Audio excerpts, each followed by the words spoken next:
Yo, what's going on, guys? Rygo here from North Kite.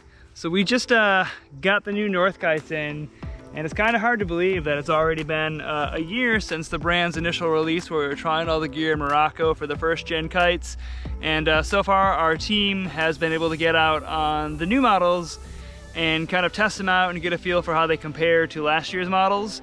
So for this video, this is not like a super in-depth review, but we are going to break down what you can expect out of the new kites and just give you a thorough outlook on what the changes are, how it's going to impact you as a rider, and frankly what you can just expect from this new product release. So let's dive into it.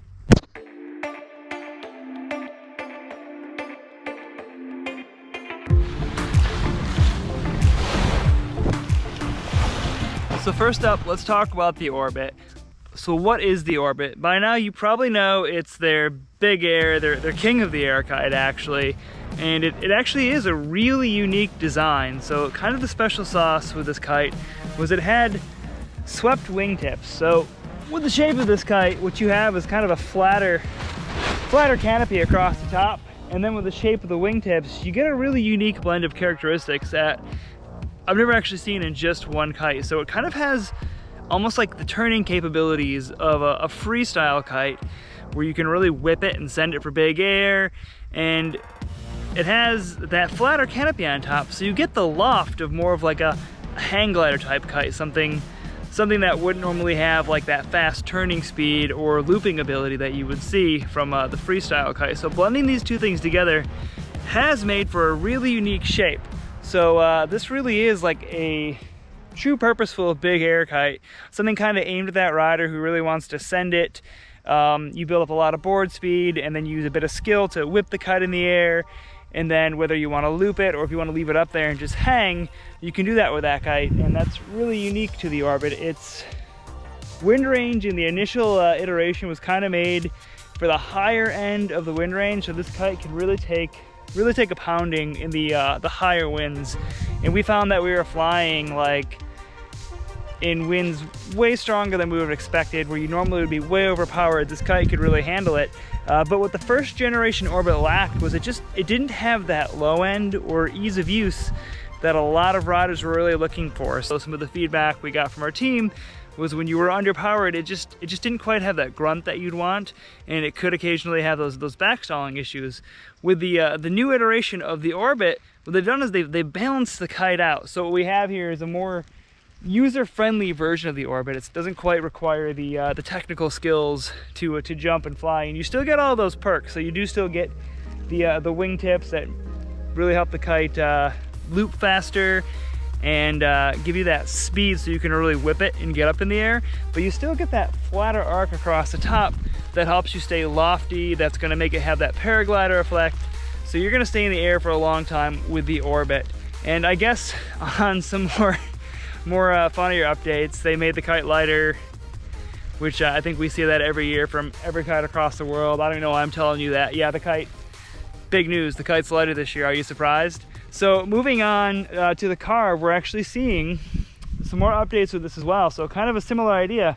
What we have here is kind of a wave enfoiling kite. So if you're that rider who is really into foiling, you love ripping in the waves, you want something with that driftability, this is the kite that you want to be on. And kind of the nice thing about this kite, and pretty much honestly every wave kite available now, is they actually function pretty well for more experienced rider as a do-it-all kite. Like, it's actually okay for all the other facets of kiteboarding, but more aimed at the foilers and the wave riders. And we're seeing similar updates. So the kite, it's lighter, it's a bit more user-friendly, and they actually expanded the wind range of the carve. So like the Orbit, obviously when you have a first gen kite, you're going to get a lot of feedback from the people who are testing the gear and all the riders. And one thing that people wanted to see was they just wanted a kite that could go out in a bit stronger winds.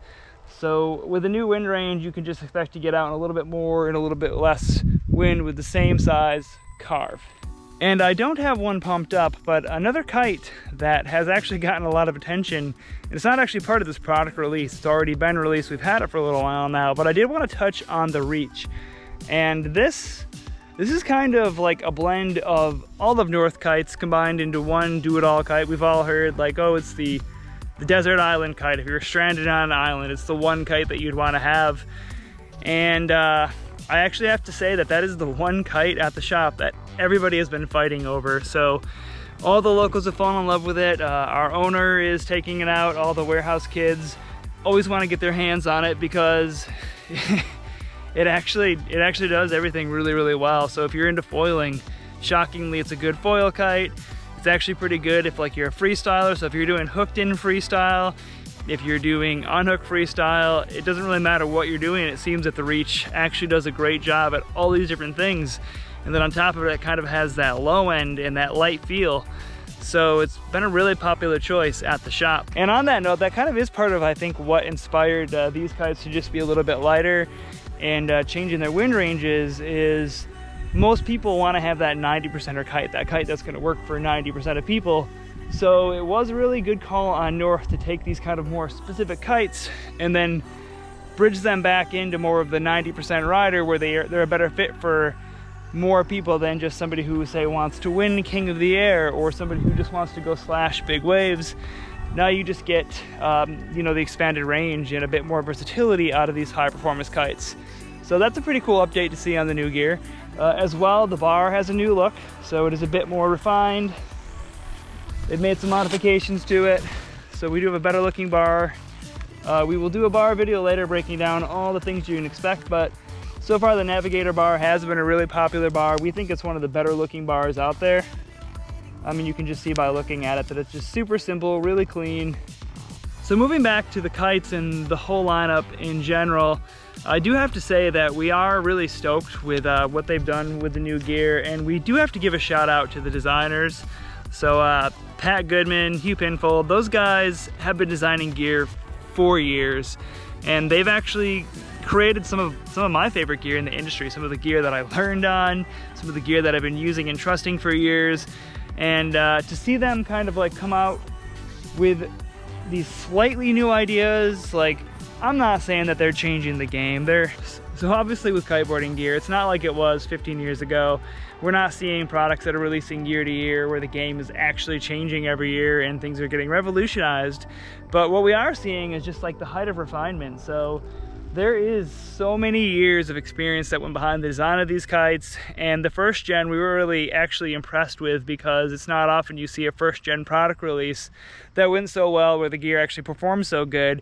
And it's nice to see them just take all the feedback that they got and only make small modifications in the right direction to give everybody what they really want out of the kite. So rather than just making a performance big air kite only for those riders that want a big win King of the Air, we now have that King of the Air kite that everybody can use.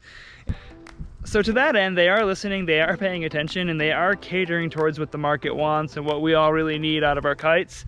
And we'll keep you updated as the year goes on, as we try all the different kites. And you know, if you have any questions, let us know in the comment section. If anybody on the team here has a bit more insights beyond what we delivered in this video, we'll fill you in, we'll let you know. And if you found this video helpful, please give it a thumbs up. Don't forget to subscribe, and we'll catch you next time.